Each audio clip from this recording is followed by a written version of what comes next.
Olá família, tudo bem com vocês? Meu nome é João Costa, hoje é dia 6 de janeiro de 2023, exatamente 17 horas e 4 minutos, horário de Brasília. Mais uma informação para o episódio aqui no nosso canal do Jornal da Cidade Online. Que revista, hein, gente? Revista não recebe dinheiro público, apenas dos seus próprios inscritos. Então, se você tiver a oportunidade, dá uma força para eles lá, eles vão precisar nesses próximos 4 anos. Caça às Bruxas está avançadíssimo para calar as mídias que não falam a mesma língua deste governo. Então, se você tiver uma oportunidade, eu faço um apelo para que você dê um help para eles lá, tá bom? A notícia que nós vamos ler é um pouquinho longa, é uma opinião da revista, publicado hoje mesmo, às 9 horas e 8 minutos, horário de Brasília. Vamos para a notícia. Bora lá. A nação e os aldrabões, abre aspas. Que ventre pariu tanta gente ruim. João, o que é aldrabões? Eu digitei aqui no Google. Significado de aldrabão. Operário que trabalha mal. Homem trapaceiro. Mentiroso. A nação e os mentirosos, a nação e os homens trapaceiros, que ventre pariu tanta gente ruim? Essa é a pergunta que não quer calar. Estamos no YouTube, estamos no Rumble, deixa sua curtida, se inscreva no canal, dá uma ajuda pra gente, para que esse conteúdo chegue para mais pessoas, porque nós vamos precisar de mais possível de gente desperta dessa loucura que a grande velha mídia vai bater forte nesses próximos 4 anos. E esses simples detalhes fazem toda a diferença. Fechou? Então bora lá. É mais fácil enganar as pessoas do que convencê-las de que elas foram enganadas. Mark Twain, escritor americano. O texto que você vai ler intercala afirmações de Mangabeira Unger e pontua com afirmações sobre Lula em anos diferenciados. Afirmações que espantam, pois os que fazem as declarações são amigos, ministros nomeados e o vice. Ministros, amigos e o vice. Vamos lá. Só para você ter uma ideia, quem é Mangabeira Unger? Acho que é. Deixa eu ver aqui, ó. Eu pesquisei aqui quem era o nosso querido. Ah, tá aqui, ó. Roberto. Roberto Mangabeira. A gente vai ver um pouquinho da biografia dele já já, tá bom? Vamos lá, ó. Mangabeira Unger foi nomeado por Lula ministro da Secretaria de Ações a Longo Prazo e escreveu em 2005 um artigo publicado originalmente na edição de 15 de 11 de 2005 do jornal Folha de São Paulo, em que dizia: afirmo que o governo Lula é o mais corrupto de nossa história nacional. Só para a gente entender aqui quem é. Mangabeira Unger é um filósofo, professor de Harvard, ainda está vivo, ainda está vivo, e ele foi ministro em 2007 no governo do segundo mandato do presidente Lula e também no governo Dilma. E antes, a gente precisa abrir um parênteses. Essa fala que nós vamos ler agora, e a maioria das citações do Mangabeira Unger é o quê? É antes de ele assumir uma pasta como ministro do presidente Lula, no seu segundo mandato, também da Dilma. Então a gente vai intercalar aqui esses pontos que a opinião do Jornal da Cidade Online está trazendo com os momentos de Lula. Vamos lá. Abre aspas. Afirmo que o governo Lula é o mais corrupto de nossa história nacional. Corrupção tanto mais nefasta por servir à compra de congressistas, à politização da Polícia Federal e das agências reguladoras, ao achincalhamento dos partidos políticos e à tentativa de dobrar qualquer instituição do Estado capaz de se contrapor a seus desmandos. Quando ele está falando aqui, ó, da corrupção e compra de congressistas, está mencionando o mensalão, tá bom? Tá falando aqui do Mensalão, ok? Em 2022, Ciro Gomes, do PDT, afirmou que o seu alvo na corrida eleitoral é o ex-presidente Luiz Inácio Lula da Silva. Eu vou pra cima dele. Dele quem? Do Lula. É o maior corruptor da história brasileira, disse em entrevista publicada pelo jornal Valor Econômico no dia 17 de maio de 2021. E diz Mangabeira Unger: afirmo ser obrigação do Congresso Nacional declarar prontamente o impedimento do presidente. As provas acumuladas de seu envolvimento em crimes de responsabilidade podem ainda não bastar para assegurar sua condenação em juízo. Já são, porém, mais do que suficientes para atender ao critério constitucional do impedimento. Desde o primeiro dia de seu mandato, o presidente desrespeitou as instituições republicanas, imiscuiu-se e deixou que seus mais próximos se imiscuíssem em disputas e negócios privados, e comandou, com um olho fechado e o outro aberto, um aparato político que trocou dinheiro por poder e poder por dinheiro, e que depois tentou comprar, com a liberação de recursos orçamentários, apoio para interromper a investigação de seus abusos. Lula é medalha de ouro no ranking mundial da corrupção, por Flávio Pereira, 20 de setembro de 2021. E aqui, os 10 líderes mais corruptos do mundo, com Lula na primeira posição, seriam estes: ex-presidente do Brasil, Lula, 206 bilhões. Vou ler novamente para você. É uma PEC, tá bom? Só que a gente tá falando em doletas aqui, ó. Vamos fazer uma conta simples. Vou pegar o celular aqui. Pegar o celular aqui e a gente vai fazer uma conta, tá bom, gente? Vou fazer uma conta rapidinho aqui. Ó. 206 bi, né? 206 vezes 5,30 o dólar. Tá mais, tá? A gente tá falando de 1 trilhão. 1 trilhão. 1 trilhão de reais desviado entre 2003 e 2015. 1 trilhão de reais. Agora, vamos dividir pela PEC que passou no Congresso nesse final de ano.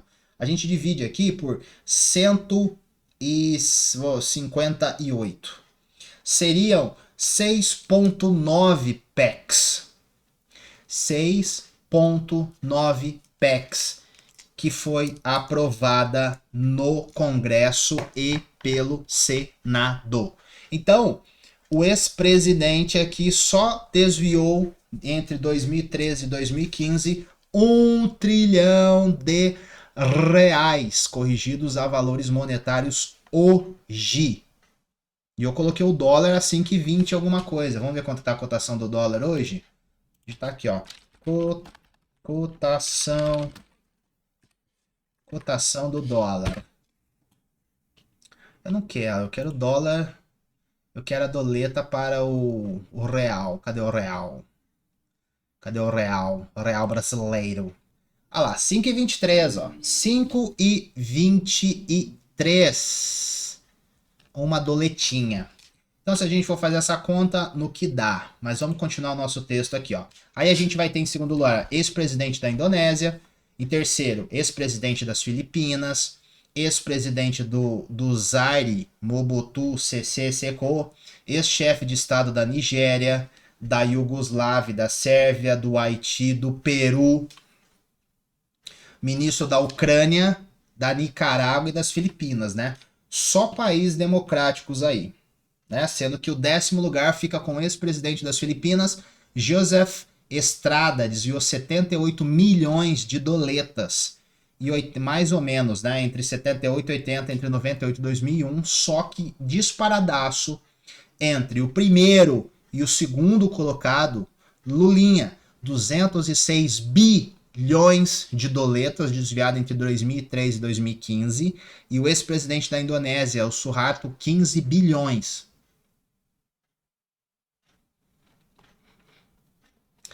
E Mangabeira Unger volta a dizer aqui, ó, afirma que a aproximação do fim de seu mandato não é motivo para deixar de declarar o impedimento do presidente, dados a gravidade dos crimes de responsabilidade que ele cometeu e o perigo de que a repetição desses crimes contamine a eleição vindoura.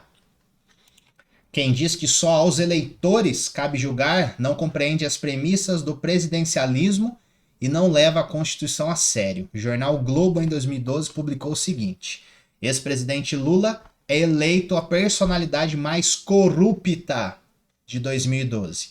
Algemas de ouro. Também premiou o senador cassado Demóstenes Torres e o governador Sérgio Cabral, condenado a mais de 420 anos, e foi solto agora nesse finalzinho de ano para começo de ano aí. Cumpriu 6 anos reclusos no presídio e foi solto, né? No Algemas de Ouro de 2012, os manifestantes elogiaram a atuação do Supremo Tribunal Federal na condução do julgamento do Mensalão e lembraram os feitos históricos de cada concorrente. Depois vai ter mais um escândalo ainda da Petrobras. Mais um escândalo que viria a aparecer depois ali. Além de Lula, Demóstenes e Cabral estavam no pleito o senador Jader Barbalho, do PMDB, os deputados federais Eduardo Azeredo, do PSDB, e Paulo Maluf, do PP, o ministro do Desenvolvimento, Indústria e Comércio Exterior, Fernando Pimentel, e sua ex-companheira de esplanada, Erenice Guerra, o ex-governador do Distrito Federal, José Roberto Arruda, sem partido, e o empresário Fernando Cavendish. E voltemos a Mangabeira Unger. Afirmam que descumpririam seu juramento constitucional e demonstrariam deslealdade para com a República os mandatários que, em nome de lealdade ao presidente, deixassem de exigir seu impedimento. No regime republicano, a lealdade às leis se sobrepõe à lealdade aos homens. Só que o Unger tá esquecendo que aqui é Brasil, papai. Aqui é Brasil. Em 2006, disse Alckmin no debate do segundo turno de 2006 na TV Bandeirantes. Alckmin. Sabe quem é Alckmin? Se você olhar para o Alckmin hoje, quem é o vice do presidente Lula? Fala para mim, eu não estou ouvindo. É, Alckmin. Olha o que ele diz em 2006. Abre aspas. Se alguém que não tem moral para falar de ética é o governo Lula. Fecha aspas. Em 2018, 4 aninhos atrás, ele afirmou, abre aspas, está também em suas mãos evitar que a corrupção e a roubalheira voltem a controlar o país. Evitar a volta do petrolão, evitar o fim da Lava Jato. É você que pode evitar que um preso condenado por corrupção, Lula, seja solto. E ainda em 2018, não existe a menor chance de aliança com o PT. Vou disputar e vencer o segundo turno para recuperar os empregos que eles destruíram saqueando o Brasil. Jamais terão meu apoio para voltar à cena do crime.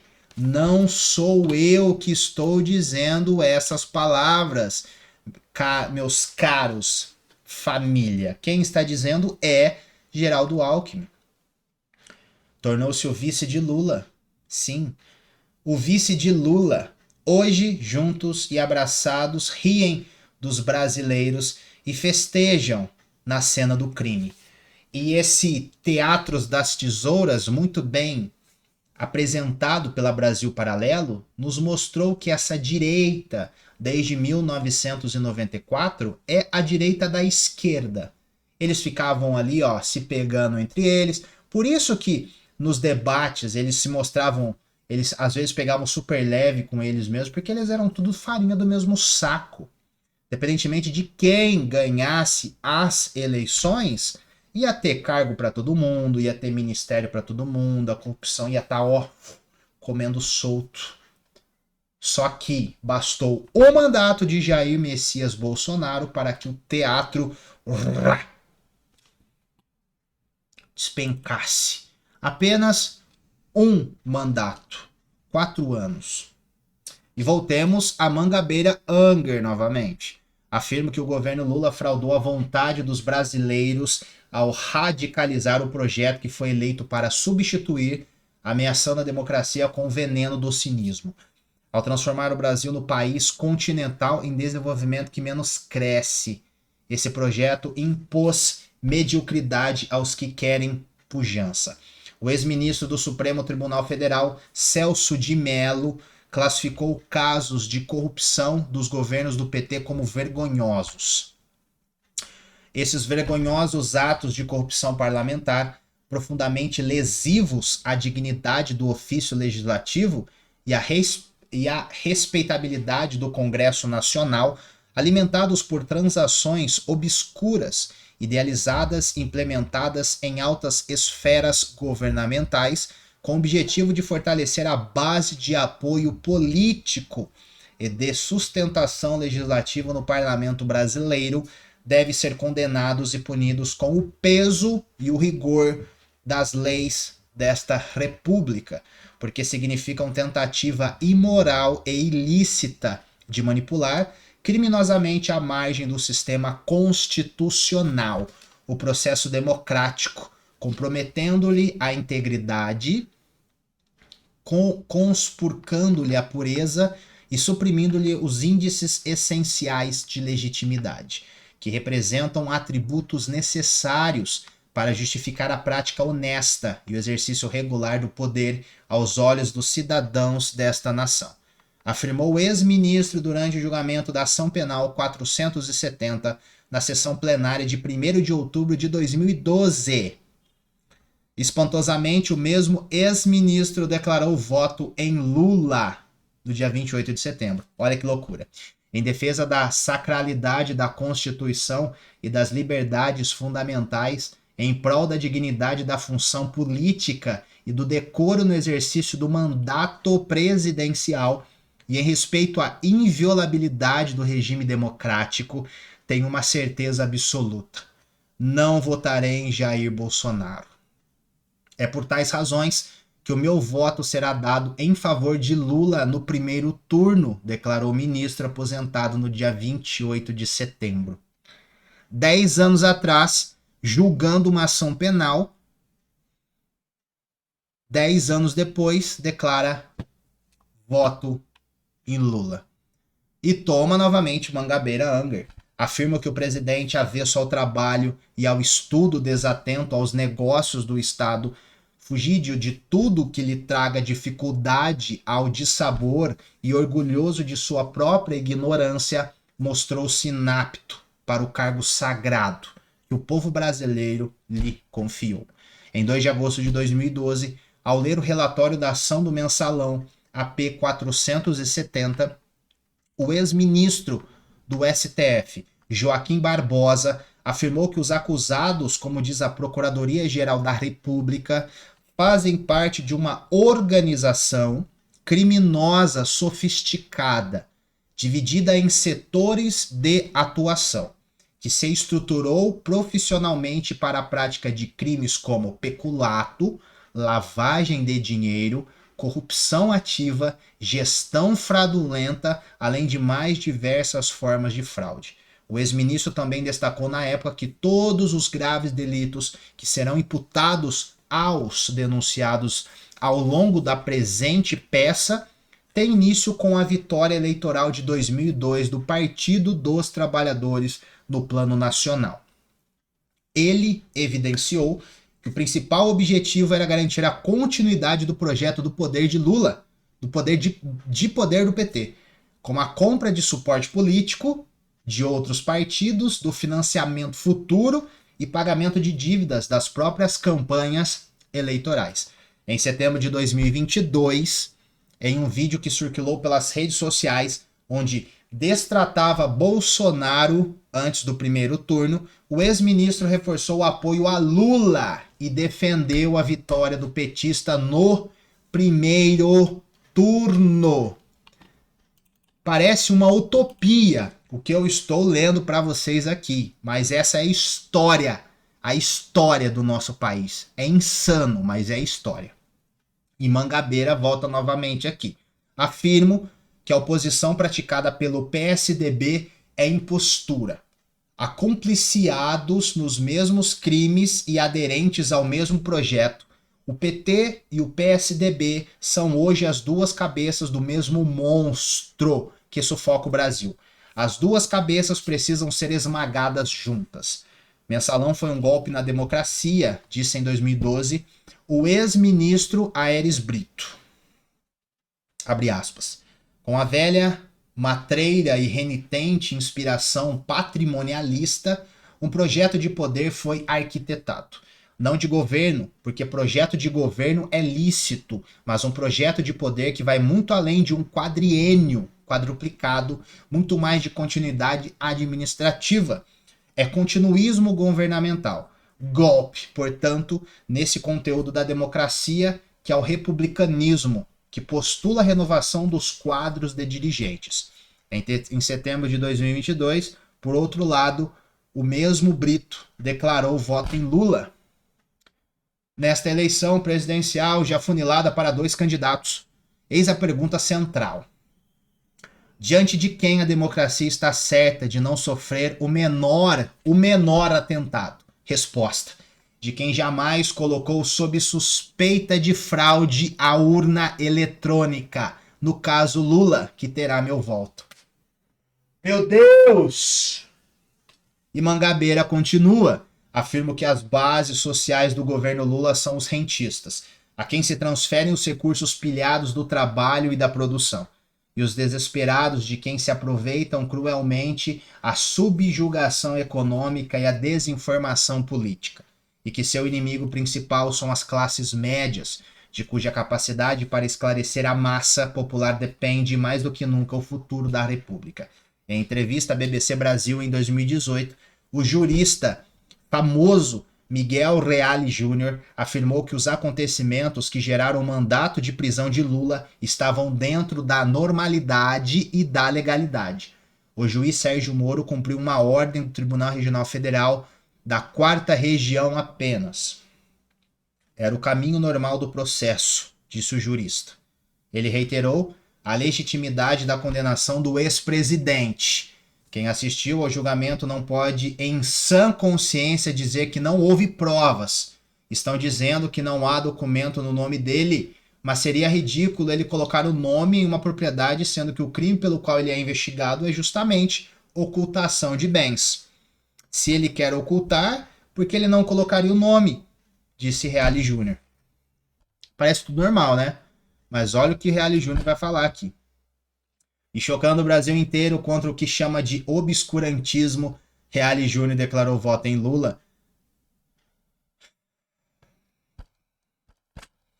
Mangabeira Unger fecha a tampa do caixão com alguma esperança.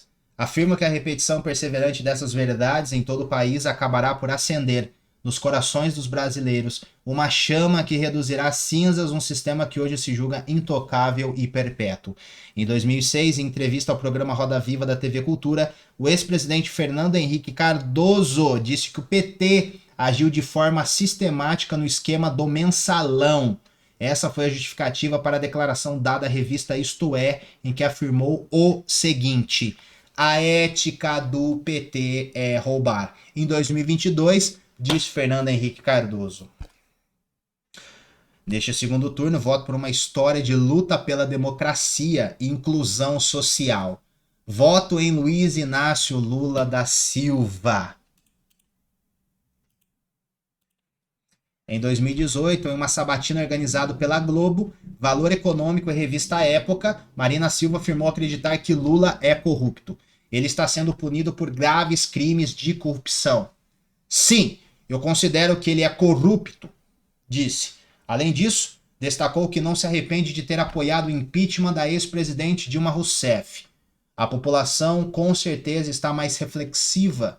Lula transferiu votos para Dilma em 2010 e olha o que aconteceu.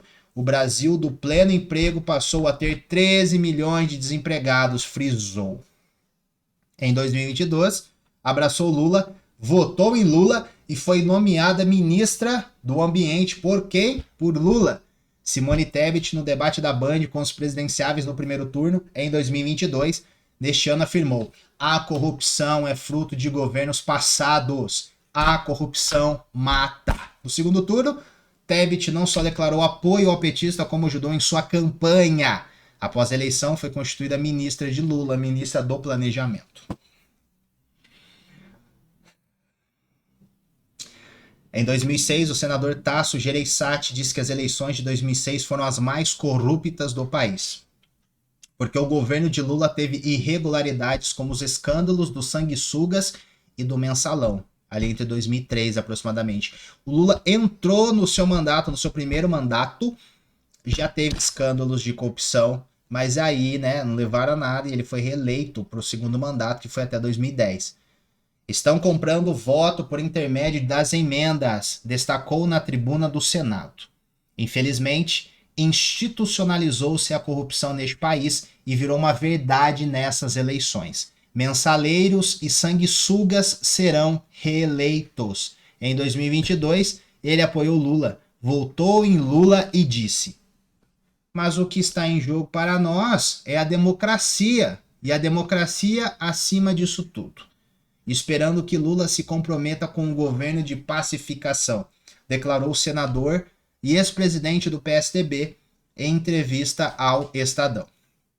Em 2014, Aloysio Nunes Ferreira, que já foi senador e também ocupou o cargo de ministro das Relações Exteriores no governo de Michel Temer, fez críticas ao governo do PT e disse: não, nos interessa saber a cor do papel higiênico que se usa nos palácios. Mas eu lhe digo que nem todo papel higiênico do mundo seria capaz de limpar a sujeira que fizeram na Petrobras nesses últimos 12 anos, frisou. Em 2022, ele afirmou que não existia a possibilidade de uma terceira via e por isso iria apoiar quem? O petista. O segundo turno já começou e eu não só voto no Lula, como vou fazer campanha para ele no primeiro turno, declarou. Para finalizar a tragédia brasileira, o TSE colocou a última pá de cal sobre a realidade do nosso país. TSE proíbe o uso de expressões corrupto e ladrão a Lula em campanha de Bolsonaro. Em caso de descumprimento, a multa será de 50 mil por cada divulgação. 20/10/2022, às 14 horas e 1 minuto. Se você não vomitou até aqui, pense: que ventre pariu tanta gente ruim. Festejam a vitória de Pirro. Cantam loas aos chefes que profanaram o país. Dão vivas às ações covardes e contradizem tudo aquilo que afirmaram. Que ventre pariu tanta gente ruim, família. Que gente pariu tanta gente ruim. Eu ia ler quem era Roberto, mas não há necessidade da gente ler. Eu só quero trazer atenção uma coisa para vocês, para deixar isso muito bem claro aqui. Eles brincam com cada um de nós. Eles brincam com a nossa cara. Não existe dúvidas aí. Esse teatro, eles entregam a pessoa, entregam o grupo para se salvar. O sistema, o mecanismo sempre vai fazer isso. Sempre vai fazer isso. E esse PSDB, PMDB que mostram, né, partidos, alguns desses partidos fisiológicos, que não estão preocupados com o cargo máximo no executivo, mas eles estão preocupados com ministérios, eles estão preocupados com dinheiro no bolso, eles estão preocupados com poder. Com poder. Então, o que nós estamos vendo no Brasil é algo muito sério, que se agrava com esses partidos que são corruptos, com essas pessoas corruptas, com esse plano de controle comunista no nosso país através de 1990, com a criação do Foro de São Paulo, que durante 16 anos, entre 13 e 16 anos, muitas pessoas nem ousaram imaginar que existia um grupo como esses aqui na região. E depois de 32 anos, eles estão muito mais fortes do que qualquer organização que existe nesse mundo. E ainda sendo financiados por muita gente capitalista. Muita gente capitalista. Dá para acreditar? A única coisa que eu posso dizer para vocês é que nós precisamos abrir os nossos olhos. Eles não se preocupam com o povo, eles não se preocupam com as minorias, eles só usam o feminismo, usam trans, usam os pobres, usam os negros, usam sei lá quem mais, para mostrar que a esquerda é a rainha, a poderosa das minorias. Mas no final, eles só estão preocupados com eles mesmos. Eles só estão preocupados com o seu plano de poder para se perpetuar no poder e ter muito dinheiro. E o pobre, a feminista, os gays, os trans, sempre vão ser colocados em segundo plano. Essa é a verdade. Eles não se importam com ninguém. Somente com eles, somente com a causa. Só isso. Você viu ministros, ex-senadores, presidenciáveis, deixando muito bem claro o que fez a corrupção no nosso país. 2014, eu já falei isso em outro vídeo, se não me engano foi ontem que eu disse aqui, 2014 fecharam leitos da UTI. A saúde foi sucateada em 2014, mas o que nós tivemos em 2014 no nosso país? A Copa do Mundo. A Copa do Mundo. E quem se importa? E aí a turma fala o seguinte, Bolsonaro não cuidou da saúde. O cara se elege em 2019, vai entender o que está acontecendo no Brasil, com a desgraça da Dilma que veio, Michel Temer conseguiu fazer algumas coisas ainda.